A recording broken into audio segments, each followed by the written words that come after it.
इसलिए इस वक्त की बड़ी खबर, विजया राहटकर राष्ट्रीय महिला आयोग की अध्यक्ष नियुक्त की गई है। और बड़ी खबर इसलिए क्योंकि केंद्र सरकार की ओर से जारी आदेश में विजया राहटकर का नाम, राजस्थान से भाजपा की सह प्रभारी विजया राहटकर लगातार पार्टी और संगठन के कार्यों में सक्रिय है। लेकिन अब एक नई जिम्मेदारी भी उनकी नजर आएगी और ये बड़ी जिम्मेदारी इस लिहाज से क्योंकि राष्ट्रीय महिला आयोग की अध्यक्ष नियुक्त की गई है विजया राहटकर। राष्ट्रीय महिला आयोग के संज्ञान में आने वाले सारे विषय अब उनसे होकर गुजरेंगे और उन्हीं की देखरेख में राष्ट्रीय महिला आयोग के अध्यक्ष के तौर पर आगे कार्य होगा।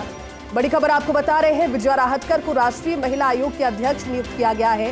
वर्तमान में इससे पहले भारतीय जनता पार्टी के एक सक्रिय सदस्य और साथ ही साथ राजस्थान में भाजपा की सह प्रभारी के तौर पर विजया राहटकर की तस्वीरें आपने देखी होंगी। राजस्थान के दौरों के दौरान संगठन और पार्टी से जुड़े हुए कार्यों में अग्रणी नजर आती है विजया राहटकर और अब एक नई जिम्मेदारी उनको दी गई है। राजस्थान भाजपा की सह प्रभारी विजया राहटकर, लेकिन अब एक नई जिम्मेदारी राष्ट्रीय महिला आयोग के अध्यक्ष के तौर पर भी विजया राहटकर को दी गई है। और ये तस्वीर जो आप देख रहे हैं इस आदेश की एक प्रति है। फर्स्ट ऑन फर्स्ट इस तस्वीर के जरिए इस आदेश को आप देखिए। विजया राहटकर को राष्ट्रीय महिला आयोग के अध्यक्ष नियुक्त किया गया है। राष्ट्रीय महिला आयोग जिसका कार्य है पूरे देश भर में महिलाओं के अधिकारों की सुरक्षा, जहां पर महिलाओं के अधिकारों का हनन पाया जाता है उसके खिलाफ आवाज बुलंद करना और साथ ही साथ सुरक्षा के साथ संरक्षित अधिकारों के दायरे को बढ़ाना, महिलाओं के लिए न्याय की व्यवस्था करना, तमाम सारी चीजें अधिकार क्षेत्र में। और ऐसे में राष्ट्रीय महिला आयोग के अध्यक्ष के तौर पर विजया राहटकर को नियुक्त किया गया है। इसी खबर पर ज्यादा बातचीत के लिए पॉलिटिकल एडिटर योगेश शर्मा हमारे साथ जुड़े हैं। योगेश जी, विजया राहटकर संगठन और पार्टी के प्रति लगातार सक्रिय नजर आती हैं, सह प्रभारी राजस्थान में, लेकिन अब एक नई जिम्मेदारी और एक बड़ी जिम्मेदारी राष्ट्रीय महिला आयोग के अध्यक्ष के तौर पर।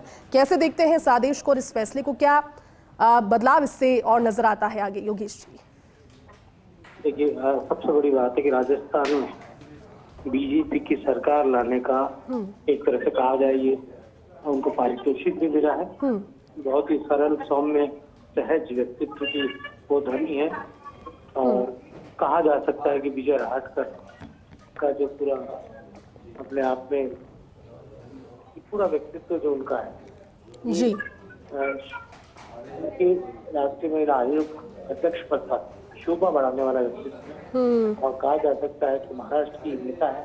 राजस्थान में विजया ताई के नाम से बीजेपी के कार्यकर्ताओं के बीच में, नेताओं के बीच में हमेशा चर्चा में रही। बहुत ही सरल, सभी मैंने कहा व्यवहार है इनका रहा और एक बड़ा पद है, संवैधानिक पद है।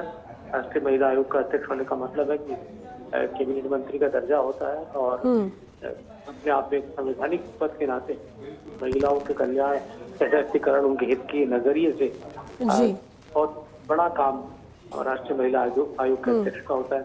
जहाँ भी महिलाओं के प्रति अत्याचार, अनाचार, अनैतिक घटनाएं होती हैं, उस दिशा में भी राष्ट्रीय महिला आयोग संज्ञान लेता है, कार्रवाई करता है और संवैधानिक शक्तियों का इस्तेमाल करता है।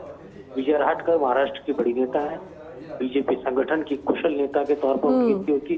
राजस्थान में जिस तरह से उन्होंने लंबे समय से काम किया, विधानसभा के चुनाव से ठीक पहले वो यहाँ पर सह प्रभारी बनकर आई और तभी से लगातार वो यहाँ सक्रिय रही जी। और ऐसा कोई राजस्थान का शहर नहीं है जहाँ पर विजय ताई के दौरे नहीं हुए, ऐसा कोई जिला नहीं है जहाँ विजय ताई के प्रवास नहीं किया राजस्थान में। और सभी प्रवास यदि हम कह सकते हैं कि उन्होंने अपने आप को एक महत्वपूर्ण नेता के तौर पर राजस्थान में स्थापित किया और राजस्थान की ब्लॉक, मंडल और तमाम जिला, नगर इकाइयों तक उनकी बैठ रही और यही कारण रहा कि वो राजस्थान में सरकार लाने में उनका एक बड़ा योगदान रहा। जी बिल्कुल, आप ठीक कह रहे हैं योगेश जी, लेकिन जो आदेश है उसमें एक और नाम है, विजया राहटकर को अध्यक्ष की जिम्मेदारी मिली है और साथ ही साथ डॉक्टर अर्चना मजूमदार को राष्ट्रीय महिला आयोग के नए सदस्य के तौर पर नया सदस्य बनाया गया है। योगेश जी, ये एक और नाम है डॉक्टर अर्चना मजूमदार, इसे कैसे देखते हैं? इस आदेश में वो भी नाम नजर आता है।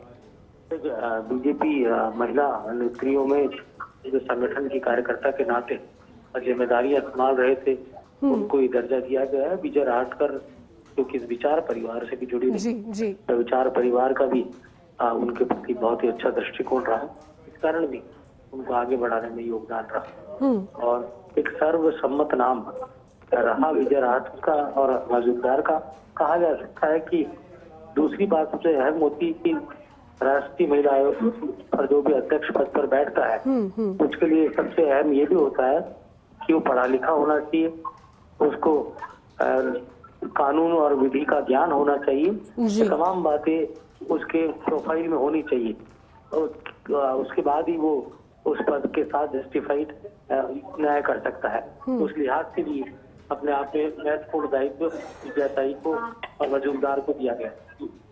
योगेश जी, अब दोहरी जिम्मेदारी होंगी विजया राहटकर के पास, क्योंकि राष्ट्रीय महिला आयोग के अध्यक्ष के तौर पर महिलाओं से जुड़े हुए जो अधिकार क्षेत्र उनके पास है वो एक वृहद एरिया हो जाएगा और साथ ही साथ राजस्थान में सह प्रभारी के तौर पर भी। देखिए, राजस्थान में सह प्रभारी का दायित्व उनके पास नहीं रहेगा क्योंकि ये संवैधानिक पद है। अब वो किसी भी पॉलिटिकल एक्टिविटी नहीं कही जा सकती। तो अब नए सह प्रभारी की नियुक्ति बीजेपी जल्द करेगा राजस्थान में। अब विजय राहटकर राजस्थान की सह प्रभारी नहीं होंगी क्योंकि वो संवैधानिक पद पर आ चुकी हैं और एक पद एक व्यक्ति सिद्धांत की पालना के तहत भी अब वो पूरी तरह, आपको ध्यान है कि ये महिला आयोग का अध्यक्ष का पद एक संवैधानिक पद होता है। तो इसके साथ साथ आप राजनीतिक गतिविधियों में शामिल होना एक तरह से कहा जाए तर्क संगत भी नहीं होता। उन्हें नया पद दिया जा चुका है, तो पुराना पद जो है उनका नहीं रहेगा। बिल्कुल योगेश जी, और केंद्र सरकार ने आदेश जारी कर दिए हैं, विजया राहटकर को राष्ट्रीय महिला आयोग के अध्यक्ष नियुक्त किया गया है। योगेश जी, क्योंकि इससे पहले हम जब जिक्र कर रहे थे, क्योंकि डॉक्टर अर्चना मजूमदार का भी नाम है नए सदस्य के तौर पर और ऐसे में विजया राहटकर का नाम आने वाले समय में जब हम बात करते हैं तर्कसंगत तौर पर राष्ट्रीय महिला आयोग की और ज्यादा मजबूती की और ज्यादा बदलावों की, तो अनुभवों के आधार पर विजया राहटकर कैसे अध्यक्ष के तौर पर अपने अनुभवों को साझा करेंगी, लाभ मिलेगा इस विभाग में भी? और देखिए, बहुत ही अनुभवी महिला विजय राहटकर है। हाँ।